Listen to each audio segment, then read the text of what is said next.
Chapter 6 will review additional accessories that are available.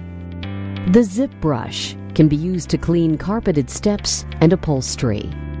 For best results, avoid pressing down heavily on the zip brush. Allow the brush to rotate at maximum speed by gently moving it side to side.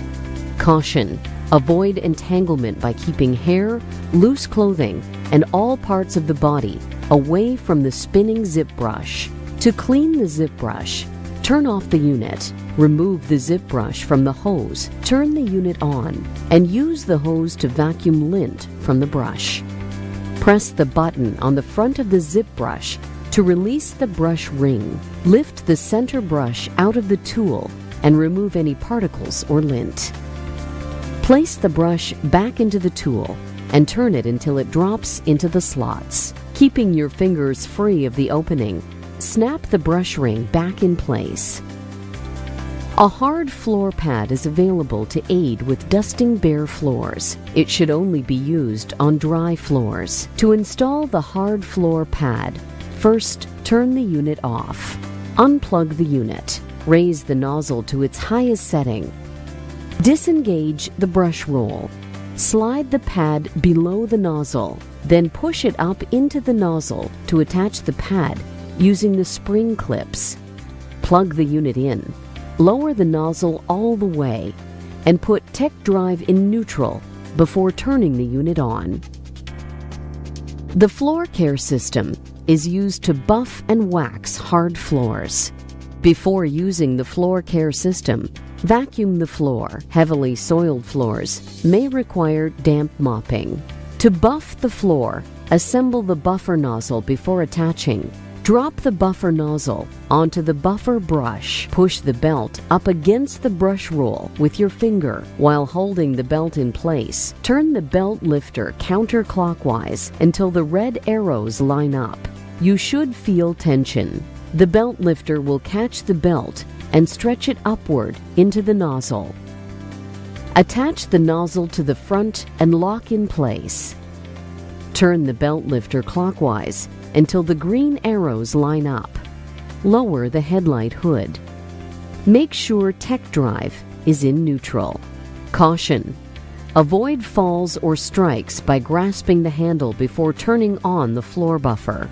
Lower the unit until the brush roll touches the floor. Move the unit back and forth to buff the surface. To wax hard floors, assemble the wax applicator by pushing the two halves of the handle together until the pin clicks in place. Remove the wax roller from the case by inserting the handle into the open end of the wax roller. Pull the roller out of the bag and save the packaging. Use the roller to apply a small amount of wax to the floor. It is not necessary to cover the floor completely. Do not use Kirby Miracle Wax on rubber, asphalt tile, or no wax floors. Remove the wax roller from the handle by pushing the roller into the bag. Grasp both the bag and the roller firmly. Push the roller away from you to compress the spring and pull the roller off the handle. Seal the bag to prevent premature drying and store in a safe place away from children and pets. Grasp the handle firmly and turn the unit on.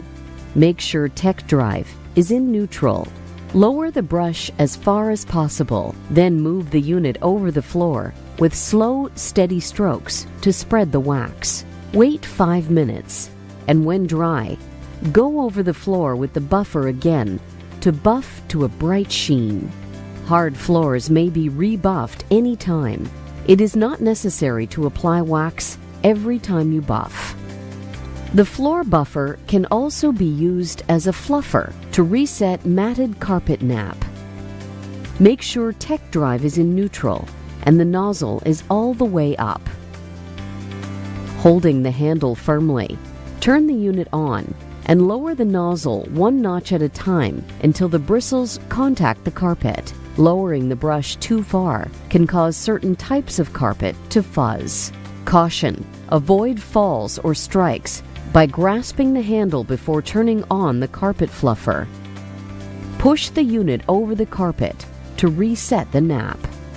the special tile and grout brush roll to clean recessed grout lines and the natural unevenness of many tile surfaces. The tile and grout brush roll should only be used on tile floors. Use on other flooring types could damage the floor.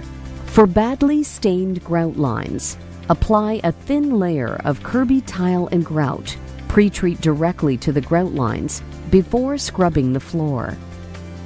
The turbo accessory can be used for a wide variety of household jobs.